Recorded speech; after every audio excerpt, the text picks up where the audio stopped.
बोल सत्यनारायण भगवान की जय। श्रीमन नारायण नारायण नारायण, भजमन नारायण नारायण नारायण। पूर्णवासी की वे सत्यनारायण भगवान की कथा आज व्रत है मेरा, और मैं कथा प्रारंभ करूँ हूँ। आप ध्यान से सुनियो। वे की जा रही हो घूमन तो जी मेरी कथा जरूर सुनियो। वो तो मैंने पता है वे सब लिखत में भी आवा है, सब में आवा है, पर अपने देसी अंदाज में हम अपनी कथा सुनावे। अच्छी लगे तो लाइक करियो। सारी अध्याय डालूंगी। बोल साचे दरबार की जय। एक समय योगी राज नारद जी से दूसरों के हित की इच्छा से अनेक लोकों में घूमते घूमते मृत्यु लोक में आ पहुँचे। यहाँ अनेक योनियों में जन्मे हुए प्राय सभी मनुष्यों को अपने कर्मों द्वारा अनेकों दुखों से पीड़ित देखकर सोचा, किस यत्न के करने से निश्चय ही मानवों के दुखों का नाश हो सकेगा। ऐसा मन में सोचकर विष्णु लोक को गए।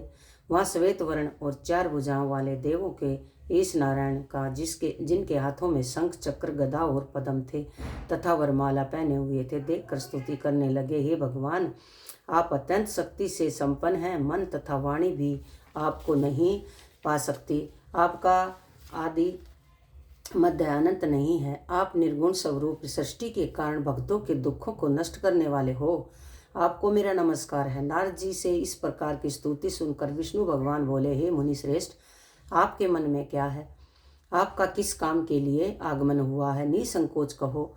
तब नारद जी मुनि बोले, मृत्यु लोक में सब मनुष्य जो अनेक योनियों में पैदा हुए हैं, अपने अपने कर्मों के द्वारा अनेक प्रकार के दुखों से दुखी हो रहे हैं। हे नाथ, मुझ पर दया रखते हो तो बताइए, उन मनुष्यों के सब दुख थोड़े से ही प्रयत्न से कैसे दूर हो सकते हैं? श्री भगवान जी बोले, हे नारद, मनुष्यों की भलाई के लिए तुमने बहुत अच्छी बात पूछी है। जिस काम के करने से मनुष्य मोह से छूट जाता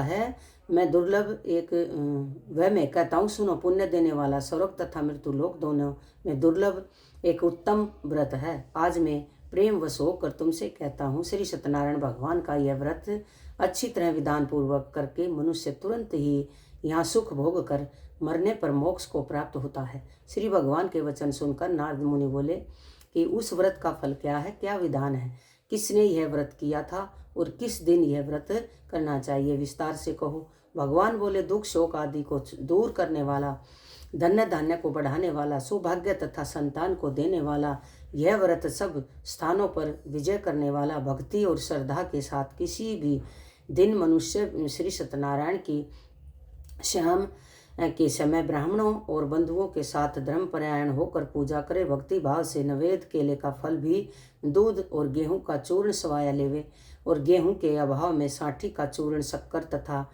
गुड़ ले, और सब भक्षण योग्य पदार्थ जमा करके भगवान को अर्पण करे तथा बंधु बांधुओं सहित ब्राह्मणों को भोजन करावे। पश्चात समय भोजन करे। नृत्य गीत आदि का आचरण कर श्री सत्यनारायण भगवान का स्मरण करता हुआ समय व्यतीत करे। इस तरह व्रत करने पर मनुष्यों की इच्छा निश्चय पूरी होती है, विशेषकर कली काल में मृत्यु लोक में, और यही मोक्ष का सरल उपाय है। बोल साचे दरबार की जय।